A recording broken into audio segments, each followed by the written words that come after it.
கோவையில் 70 லட்சம் மதிப்பிலான உயர் ரக போதைப் பொருட்கள் பறிமுதல் செய்யப்பட்டுள்ளது. இந்நிலையில் எஸ்எஸ்ஐ மகன் உட்பட 7 பேர் கைது செய்யப்பட்டுள்ளனர். தற்பொழுது அதனை அண்மை செய்தியாக பார்த்து வருகிறோம். கோவை பொருளாதார குற்றப்பிரிவு சிறப்பு உதவி ஆய்வாளர் விஜயலட்சுமியின் மகன் உட்பட 7 பேர் தற்பொழுது கைது செய்யப்பட்டுள்ளனர்.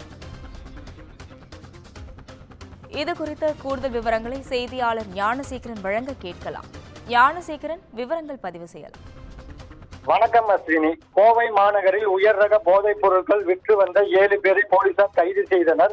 அவர்களிடமிருந்து சுமார் 70 லட்சம் ரூபாய் மதிப்பிலான போதைப் பொருட்கள், பணம் மற்றும் மது பாட்டில்கள் பறிமுதல் செய்யப்பட்டுள்ளது.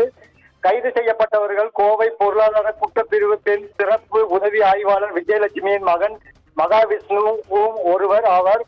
கோவை மாநகர காவல்துறைக்கு நகரில் உயர் ரக போதைப் பொருள் விற்பனை செய்யப்படுவதாக ரகசிய தகவல் கிடைத்தது. இதையடுத்து காவல்துறையினர் தனிப்படை அமைத்து தீவிர விசாரணை மேற்கொண்டனர். விசாரணையில் போதைப் பொருள் விற்பனையில் 7 பேர் ஈடுபட்டிருப்பது தெரிய வந்தது. இதையடுத்து போலீசார் அவர்கள் 7 பேரையும் கைது செய்தனர். கைது செய்யப்பட்டவர்களிடமிருந்து சுமார் 70 லட்சம் மதிப்பிலான உயர் ரக போதைப் பொருட்கள், பணம் மற்றும் மதுபாட்டில்கள் பறிமுதல் செய்யப்பட்டது. கைதான 7 பேரும் நீதிமன்றத்தில் ஆஜர்படுத்தி சிறையில் அடைக்கப்பட உள்ளனர். இந்த சம்பவம் கோவையில் பெரும் பரபரப்பை ஏற்படுத்தியுள்ளது.